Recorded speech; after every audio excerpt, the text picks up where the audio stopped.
I'm David D'Onofrio, Special Collections Librarian at the U.S. Naval Academy. And we're here in Special Collections and Archives today to talk about this bronze statue of General Douglas MacArthur.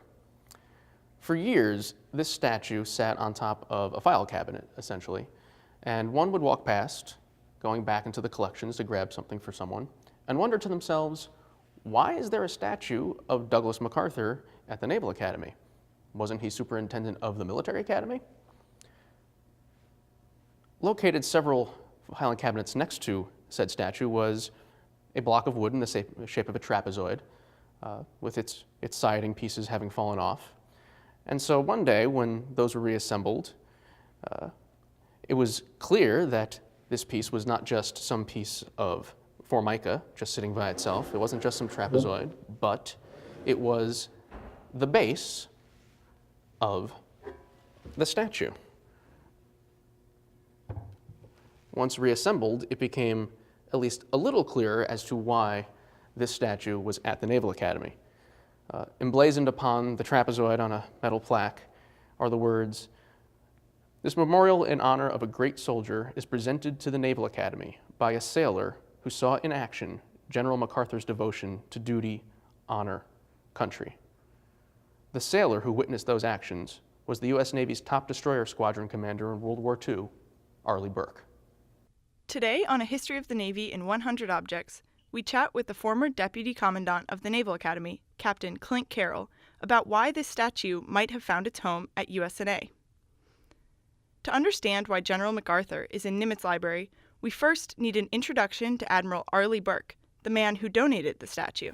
So when I think about Arleigh Burke, I think about him first and foremost as a tactical leader, his leadership in World War II, and just how aggressive he was. I mean, this is a man that his standing orders to his COs in Desron 23 was attack the enemy on contact.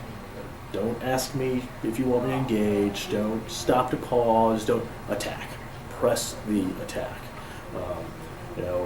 A squadron which was so aggressive and so storied, this is a squadron of destroyers, way smaller than destroyers of today. Were able to take out one cruiser, 9 destroyers, 1 submarine, a myriad of corvettes and other smaller ships, and 30 airplanes.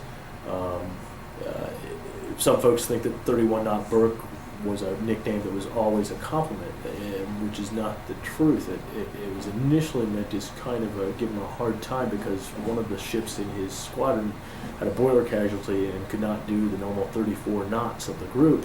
And so he ordered the group to maximum speed for that ship, 31 knots. And so it was initially meant kind of as a backhanded, hey, you can only do 31 knots. And it fairly quickly became that, but he will do the best he can with what he's got every time. He's going to press the attack. He's going to press.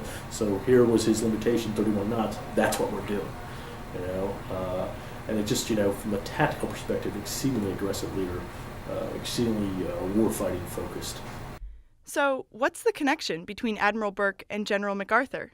Captain Carroll gives us his perspective.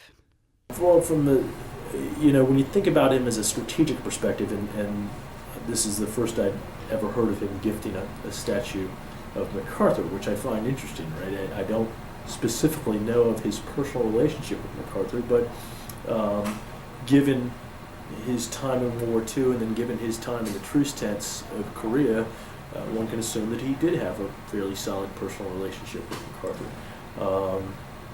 and admired him. So it was a personal admiration and relationship between two of the most influential military leaders that led this statue to finding its home at the U.S. Naval Academy. Thanks for joining us today on the podcast, and we hope to see you soon at the Naval Academy Museum.